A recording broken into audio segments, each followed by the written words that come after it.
Welcome to Facts TV News, where everything is true. Lisa Hyper admitted to UHWI. Entertainer Lisa Hyper was admitted in the University Hospital of the West Indies in St. Catherine on Wednesday. She is in stable condition. She spoke to reporters and said that as a result of her illness, she has been forced to miss a number of contracted dancehall events, such as Find the Villa alongside Skeng, and 2-week tour in England and another show in Manchester. I would like to apologize to the promoters and to my fans, but my health struggles have pushed the situation beyond my control. Right now, I don't know how long I will be on this ward, but when I get out, I am done with smoking, she told reporters. Speaking in a recent interview with reporters, Nikki Z on the bridge, Lisa Hyper admitted that mental health challenges ought to be viewed with shame and even urged her fellow artists and creators to seek professional help to deal with the issue, such as depression, anxiety, bipolar, and other personality disorders. When you have mental problems, seek help. Nothing is wrong with it. Mental health problems, everybody goes through it. Me go through it. Lisa Hyper go through it. So, uno seek help. Don't be too ashamed, or full of pride, or too much ego. Uno seek help, especially the artist, she said. Depression is a leading cause of illness and disability among adolescents, and suicide is the second leading cause of death in adolescents. 1 in 5 youth worldwide will experience a mental illness before they turn 25, and about 70% of their disorders emerge by age 14 and often go undiagnosed for up to 10 years. There is considered stigma associated with mental illness in Jamaica, often leading to avoidance, rejection, and even victimization. According to the 2017 Global Burden of Disease data, about 3% of Jamaicans have a depressive disorder, while 4.1% have an anxiety disorder. Lisa Hyper was part of Vybz Karter's roster of artists known as Portmore Empire. In October, she was baptized and converted to Christianity. She is known for hit songs including Sculpture, Body Fit, Pretty Butterfly, Wine For Me, Champion Bubbler, and Bills, featuring Gaza Kim.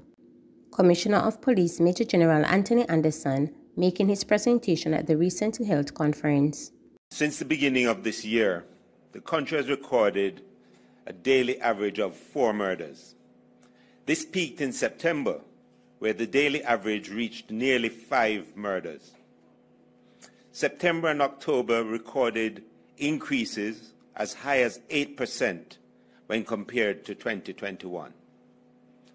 Over the past 2 months, we have managed to reduce the daily murder average to 2.5 and have reduced the gap between last year and this year from 8% above in early October to 1.5% currently. This has been achieved through a suite of legislative, operational, and intelligence responses. The key legislative tools were the provision of emergency powers to the security forces for 2 14-day periods during November and December, and the new Firearms Act coming into effect at the beginning of November. The use of states of public emergency has once again proven to be the quickest and most effective way of rapidly reducing violent crime. During the first period of the SOEs declared in November, murders were reduced by as high as 64% and increased by as much as 171% during the 7-day period when the emergency powers were removed. When the powers were reinstituted, the first 7-day period once again recorded declines as high as 55% in the divisions where the SOEs were declared and continued to trend downwards. With the Firearms Act, from November the 1st to December the 20th, we charged 70 persons under the new Act, 63 men and 7 women, the majority in the 16 to 30 age group. I look forward to the impact that the new sentencing provisions will have. On the operational side, Operation Relentless 2, a jointly planned and executed operation with the JDF and the police, was launched in September, which by October started to stabilize the increase we were experiencing.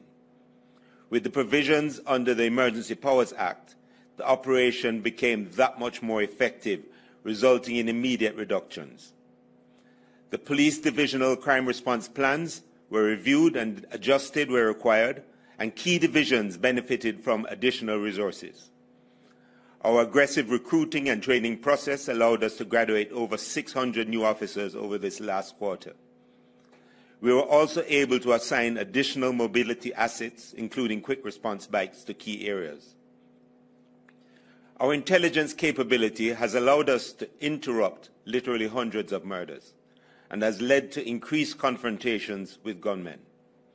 We have intercepted criminals who are in the illegal firearm ecosystem, leading to the highest level of gun recovery in 5 years. Along with our partner agencies and overseas partners, we have been targeting the organized criminal networks, their assets and their safe spaces. This will increase into 2023 as we up the ante for those who have chosen to destroy the country for their own selfish ends. Our intelligence has indicated that there are those criminals who are seeking to use the cover of the festivities over this period to mask their movements, carry out their shootings, and intimidate communities and commercial interests. This is unacceptable, and to prevent it, we will need to optimize available resources and act on intelligence to separate those violent gunmen from the communities and those that they wish to harm. We must continue our downward trend in murders. Operation Relentless 2 will continue in the various divisions, with those declared having the additional powers under the Emergency Powers Act. We'll continue to pursue and interdict those who seek to hide themselves away from their traditional spaces. And we ask that every well-thinking and well-meaning Jamaican comes on board with us to support the effort of our security forces.